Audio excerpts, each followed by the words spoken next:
ilé-ẹjọ́ wọ́gi lé ẹ̀bẹ̀ Wàsíù Àyìndé lórí ọ̀rọ̀ Àwùjalẹ̀ tuntun àmọ́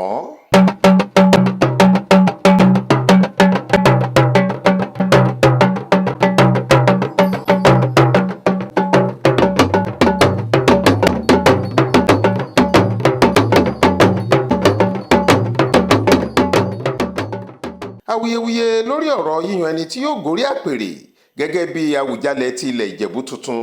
èyí tó ti ń jà ròyìn láti ọ̀sẹ̀ díẹ̀ sẹ́yìn pẹ̀lú bí gbajúgbajà òǹkọrin fújì tó tún jẹ́ olórí ọmọ ọba ilẹ̀ Ìjẹ̀bú Wàsíù Àyìndé Ọlásùnkànmí Ọmọgbọ́láhàn Marshal tí gbogbo ayé mọ̀ sí Kwam1 tàbí K1 The Ultimate ṣe takú pé òun gbọ́dọ̀ dé ipò àwọn baba ńlá òun ọ̀hún ti gba ọ̀nà míì yọ báyìí. Ilé-ẹjọ́ gíga ìpínlẹ̀ Ògùn ti wọ́gi lé ẹ̀bẹ̀ pàtàkì kan tí ọkùnrin náà bẹ̀bẹ̀ rẹ̀ pé kí wọ́n bá òun dá ìjọba ìpínlẹ̀ Ògùn àti gbogbo àwọn tí ọ̀rọ̀ ìyànsípò ọba Àwùjalẹ̀ kàn lọ́wọ́ kọ́ná pé kí wọ́n sì lọ wábì kan jókòó síná títí tílé-ẹjọ́ yóò fi gbé ìdájọ́ kalẹ̀ lórí ẹ̀tọ́ òun láti wà lára àwọn tí yóò dupò Àwùjalẹ̀ ọ̀hún. Ilé-ẹjọ́ ti ní ẹ̀bẹ̀ tí kò mọ́yán lórí ni Wàsíù Àyìndé gbé wá síwájú kóòtù yìí àwọn kò sì lè pa irú àṣẹ rádaràda bẹ́ẹ̀ rárá. Àmọ́ ṣá o, ilé-ẹjọ́ tún sọ pé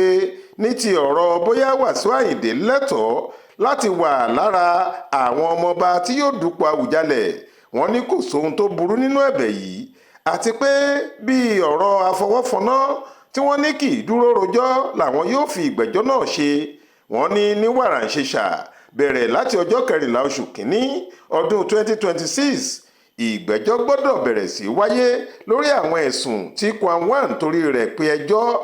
Ìlànà kọ̀ọ̀kan ló lè ń wúre èyí táwọn eléèbó ń pè ní accelerated hearing làwọn yóò gbé ẹjọ́ náà gbà kí ìdájọ́ lè tètè wáyé lórí rẹ̀ láìpẹ́ láì jìnnà. Onídàájọ́ AA Ọmọnìyí ti ilé-ẹjọ́ gíga ìpínlẹ̀ Ògùn kan èyí tó fìkàlẹ̀ sílùú Ìjẹ̀bú Òde nípínlẹ̀ Ògùn ló pàṣẹ ọ̀hún lọ́jọ́ ajé Monday ọjọ́ 22 oṣù kejìlá ọdún 2025 yìí lórí ẹjọ́ ńlá kan tí Kwam1 pe gómìnà ìpínlẹ̀ Ògùn ọmọọba Dàpọ̀ Abíọ́dún àti olórí ẹbí Fúnsẹ́gúnwà ní Ìjẹ̀bú Òde Ọ̀túnba Lateef Owóyẹmí àtàwọn míì nínú ìwé ìpẹ̀jọ́ tí nọ́mbà rẹ̀ jẹ́ HC3 238/2025. Ẹ ó rántí pé lọ́jọ́ 16 oṣù kejìlá ọdún yìí ní èèkàn olórin fújì tó tún jẹ oyè máyégún ti ilẹ̀ Yorùbá yìí pé ẹjọ́ síwájú ilé-ẹjọ́ gíga ọ̀hún pẹ̀lú ẹ̀sùn pé bó tilẹ̀ jẹ́ pé ìdílé Fìdípọ̀tẹ̀ lòun ti wá òun kò rí ìdí tí àwọn ìgbìmọ̀ tó ń bójútó ètò yíyan Àwùjalẹ̀ tuntun yóò fi sọ pé ìdílé Fúnsẹ́gúnwà nìkan ṣoṣo ló gbọ́dọ̀ fa àwọn ọmọ oyè kalẹ̀ lásìkò yìí torí kò sí bí ọ̀bọ ṣe ṣorí tí nàkínà ò ṣe. Gbogbo ẹni tó bá jẹ́ ọmọ ọba ló lẹ́tọ̀ọ́ láti jáde dupò láì fi ti ìlà ìdílé ọba tí onítọ̀hún ti wá pè. Torí èyí olú ayé fújì ní kílé-ẹjọ́ bá òun dá àwọn tí wọ́n ń ṣètò yíyan Àwùjalẹ̀ tuntun yìí dúró ná. Ó ní kílé-ẹjọ́ dá wọn lọ́wọ́ kọ́ fóun nítorí ìgbìmọ̀ afọbajẹ́ náà ti ṣẹ̀ lòdì sí òfin ọba jíjẹ nípìnlẹ̀ Ògùn èyí tó fààyè gba òun láti wà lára àwọn tí yóò dupò láì fi ti ìdílé Fìdípọ̀tẹ̀ tóun ti jáde wá ṣe. Ṣùgbọ́n adájọ́ Ọmọnìyí ní nígbà tí kóòtù yẹ gbogbo àlàyé àti àwíjàre Kwam1 wò àwọn rí i pé ẹ̀sùn àti ẹ̀bẹ̀ rẹ̀ kò tẹ̀wọ̀n dé ibi tí kóòtù yóò fi pàṣẹ láti dá àwọn afọbajẹ lọ́wọ́ kọ́.